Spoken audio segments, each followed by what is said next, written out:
Good morning, Fab Fam. It's Vinny B with Dead on Board Gaming, and I'm here with a Monarch preview since these have already been spoiled. So this is more of a preview, kind of going over the cards that have already been previewed, looking at the mechanics that are being shown, speculating on what it means, and whatever we can do. So let's go ahead and keep the hype train going. Boop boop. All right, anyways, we're going to start with Eclipse. Eclipse is a legendary shadow instant. It's a blue pitch, so it pitches for 3 resources. It costs 0.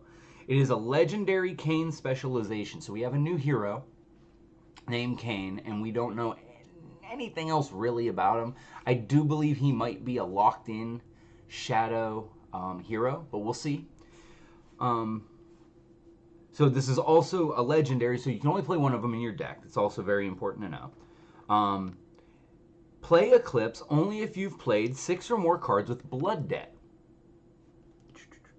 this turn. If you have, you may play Eclipse from your Banish Zone.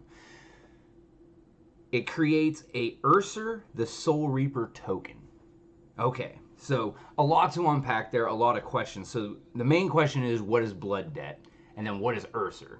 We're going to go right into the next card because they're going to all start to paint a picture, and then we'll talk about it at the end there. So the next thing we got to bring up is Tome of Torment. So Tome of Torment is a red pitch, 0 cost, mythic, or majestic, sorry, shadow action. You may play Tome of Torment from your Banish Zone, draw a card. This has Blood Debt, so now we're going to answer what Blood Debt is. Blood Debt, at the beginning of your end phase, if Tome of Torment is in your Banish Zone, lose 1 life. So, you can play this card from your Banish Zone, and if it's in your Banish Zone at the end of your turn, you lose a life. But you get to store cards, if you kind of notice that. So that's going to also play into it. So moving on, we're going to go to Eclipse of Existence. Let me find it real quick. Here we go.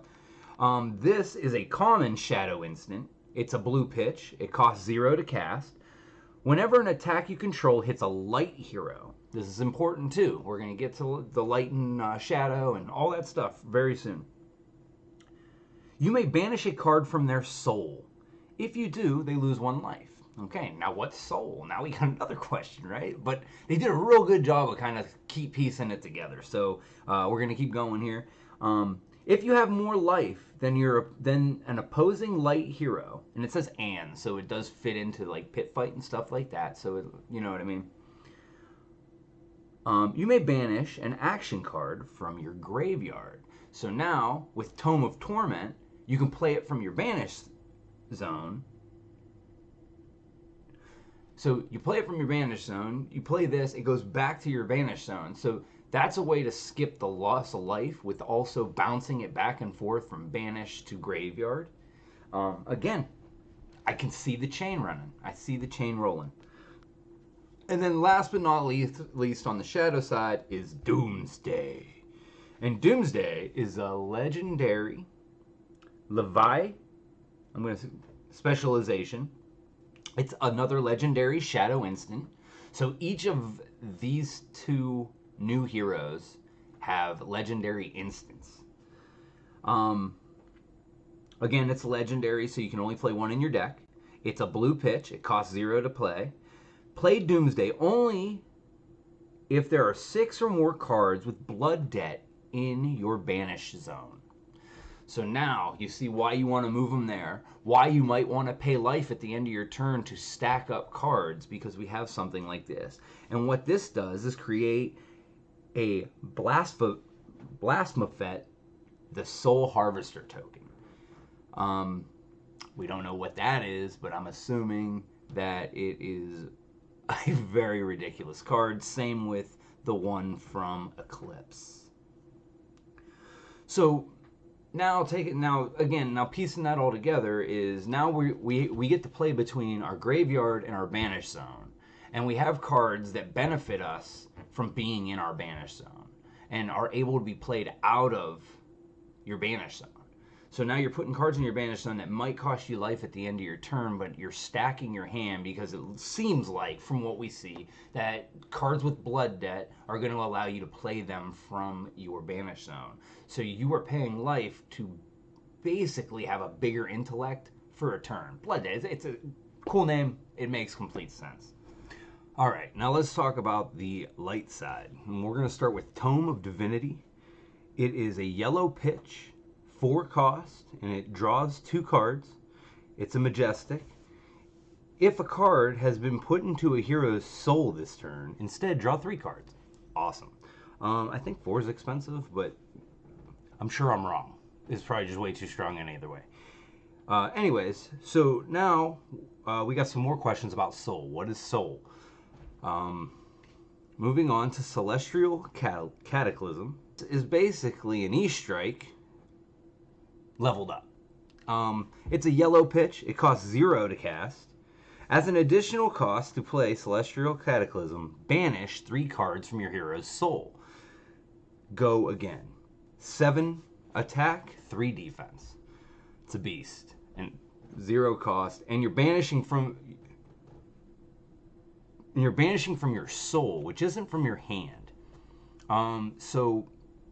Okay, now we know soul's a different zone, right? Because it goes to banish. So it can't be banish as the light side, which was a weird thought I had for a moment where I was thinking maybe they just call, if you're a light hero, the banish zone will be your soul.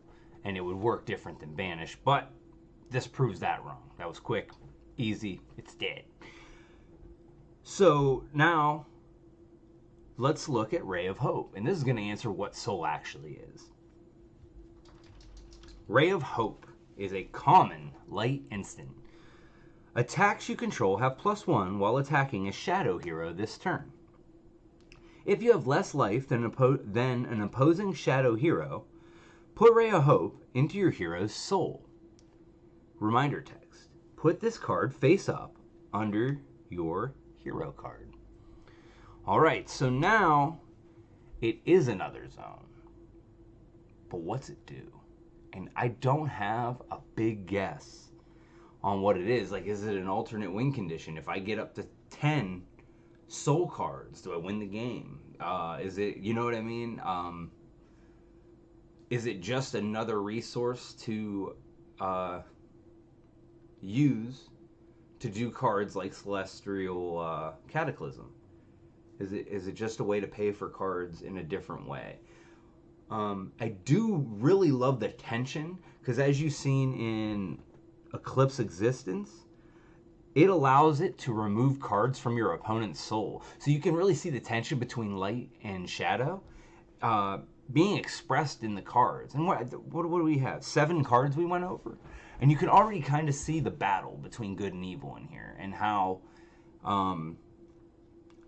they're gonna play with each other. I think light's gonna be able to affect the banish zone, just like shadow is gonna be able to affect the soul zone. And I believe there's gonna be, again, like a nice back and forth between those two. The best guess that I've heard about how soul's gonna work. Now we do know it is face up underneath your hero.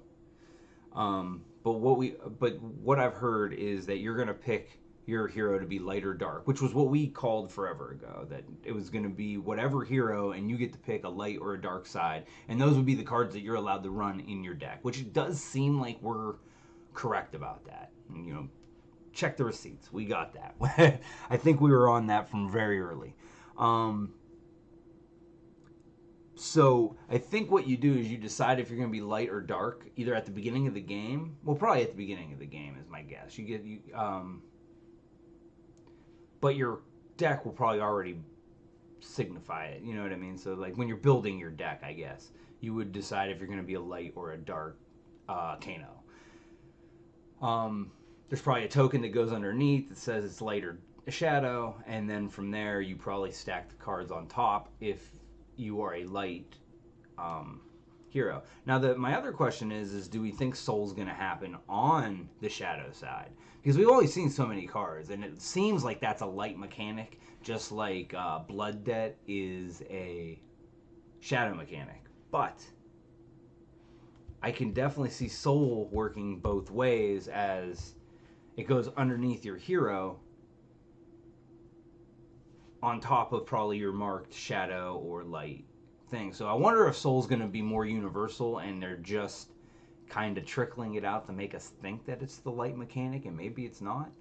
I'm really excited to see. I'm not going to take a whole bunch more time. I think we're about 12 minutes in. So let me know what you guys think. Do you think we're on to something? Do you think we're going to find out soon? Do you think they're going to roll it out slow? What do you think the new heroes are going to be like? Who is Kane? Who is Abel? No, Levi, I think it was. But again, let me know. I appreciate you guys stopping in. Thanks for being here. Thanks again for being the best community in gaming, and I'll see you guys next time.